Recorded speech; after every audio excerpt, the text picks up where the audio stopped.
Өнөөдрийн мэндийг хүргье. За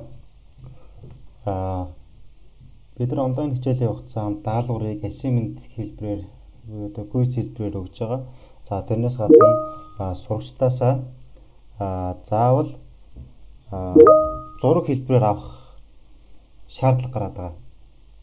Өөрөөр хэлбэл хичээл дээрээ тэмдэглэсэн хэсэг, төвтөд дээрээ тэмдэглэл хийсэн хэсэг, бичсэн хэсэг гэх мэт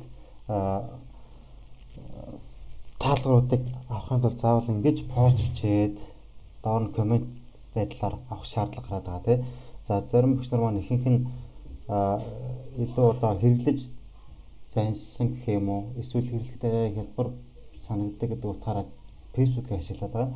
За Facebook ашиглах маань зарим эцэгчүүдээс ер нь нэлээд эцэгчүүдээс гомдол ирсэн. Ягаад гэвэл зарим даалгаврууд нь Facebook-оор өгөөд байна, зарим нь Teams-ээр өгөөд байна, шүүдэнд толгой нэргээд байна гэдэг утгаар тийм хөө саналууд ирж байсан, хүүхдүүдээс ирж байсан. Тийм учраас ерөнхийдөө айлуулга Teams програмыг ашиглая гэж байгаа. За тэгээд Teams програм маань өөрөө Facebook-ийг ашигласнаас илүү давуу талуудтай, илүү хурдан, амар байдлаар, өөртөө болон сурагчдад амар байдлаар энэ даалгаврыг хураад пост тавих боломжтой, хурааж авах боломжтой гэсэн. За ямар давуу талуудтай юм бэ гэхлээр энэ постоо бичихтэй төрөл бүрийн шрифт ашиглаад маш тодорхой харагдахад амар байдлаар болгож болно. За яг хөө гэхлээр эхлээд даалгавар хурааж авах гэсэн пост ингээд бичиж байгаа энэ групп руу ороод.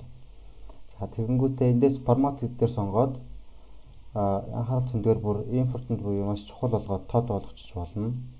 За тэгээд болд болгож болно. За тэгээд өнгийн сонгоод тод улаан болгож болно. Фонтын жижиг томоор сонгож болно. Өнгийн сонгочих болно. Тод улаан өнгөтэй болгодог ч юм уу тий. Иймэрхүү. Ингээд тавьчвал нөгөө Facebook дээр пост тавьдгаас илүү тод харагдаж байгаа. За ингэж болж байна. Ингэж том байлаар тавьж болж байна. Тэгээд дээрэс нь энэ дээрээ бас пост тавьчингуудаа энэ дээр бас хүсэлтүүд оруулж болно.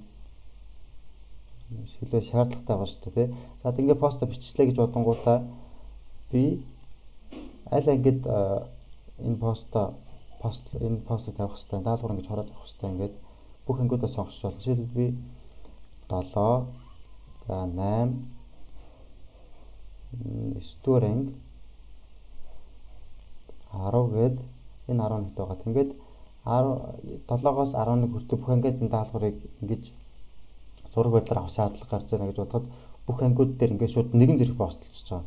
Facebook дээр бол анги болгоны групп руу орж энэ постоо тавьдаг шүү дээ, тийм үү? Энэ бол Teams бол ингэ шаардлагагүй шууд яг нь бүгдийн нэг зэрэг сонгоод энэ постоо тавьчих болж байгаа.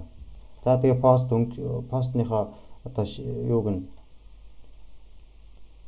хэлбэрийг нь, өнгийг нь, фонтыг сонгож чаддаг болохоор даваа талтай. За тэгээд ингээд энийг шууд постлчлаа гэж үзье. Шууд постлчлаа гэж үзэхэд нөгөө юу маань ингэж гарна тий. Миний тавьсан пост маань ингээд ингэж харагдаж байгаа. Бүх ангиуд дээр шууд нэгэн зэрэг тавьчихж байгаа. Маш хурдан хугацаанд тий. Тэгээ хүүхдүүдэнд орон коммент үлдээж ялаа гэж бодоход за тэгвэл буцаад нэг хэцүү зүйл маань буцаагаад пост тавьсан дараагаар оройн юм маргааш нь нөгөө пост хэдэн үхэд доор нь даалгавар үлдээсэн маань нөгөө даалгавраа шалгахтаа тэмдэглэхдээ нөгөө поста хайгаад бүх асуудал болдог шүү дээ тий. Тэгхгүйгээр энэ постоо шууд өөрөө сейв хийгээд авчдаг. За энэ постн дээр маус тавьчихгод нь 3 цаг гарч байгаа. Энэ дээр 3 цаг дээр нь дараад save гэдгийг сонгоод авчихна. Энэ save одоо би хадгалсан учраас гэж харагдаа. Save гэдгийг авчихна. Save хийгээд авчих юм бол би хизээч хамаагүй ороод нөгөө постоо шууд дуртай шууд олчих боломжтой гэсэн. Яаж авах вэ гэхээр энэ өөрийнхөө зурган дээр дараад save гэдэг дээр дарчингууд миний хадгалж авсан постууд гараад ирнэ.